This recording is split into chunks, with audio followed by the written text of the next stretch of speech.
అలా అండి నేనైతే అలా నేనైతే ఉప్మా చేస్తాను. ఇక ఉప్మా రవ్వ వేయించుతాను.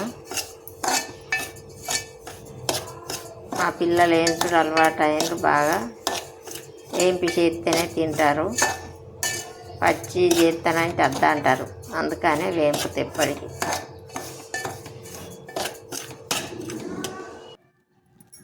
ఇంకా అందులో 2 పావుల నూనె పోసుకున్న, ఇక 4 పచ్చిమిర్చి కట్ చేసుకున్న, 1 ఉల్లిగడ్డ కట్ చేసుకున్న.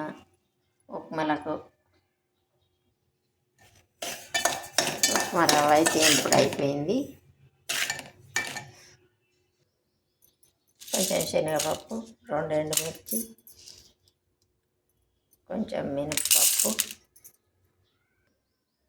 కొంచెం ఆవాలు, జీలకర్ర తాలింపు ఉప్మాకు.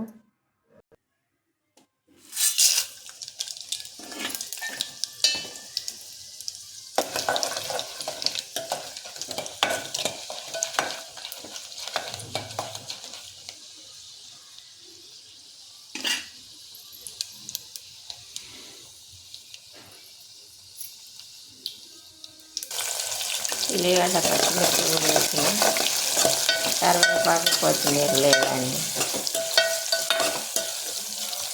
ఎవరన్నా చేయరాని వాళ్ళు ఉంటే నేర్చుకుంటారని పెడతాను.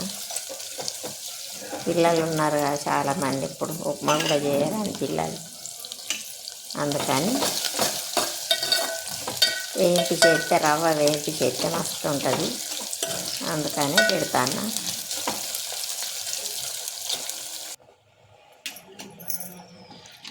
ఉప్పు సరిపడా వేసుకొని వాటర్ పోసుకున్నా.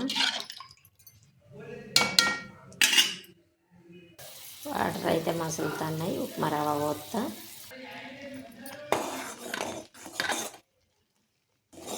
ఉప్మా రవ్వ పోసిన,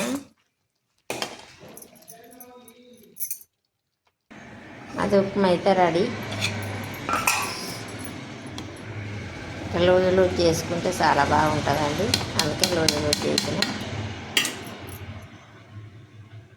బాయ్ అండి.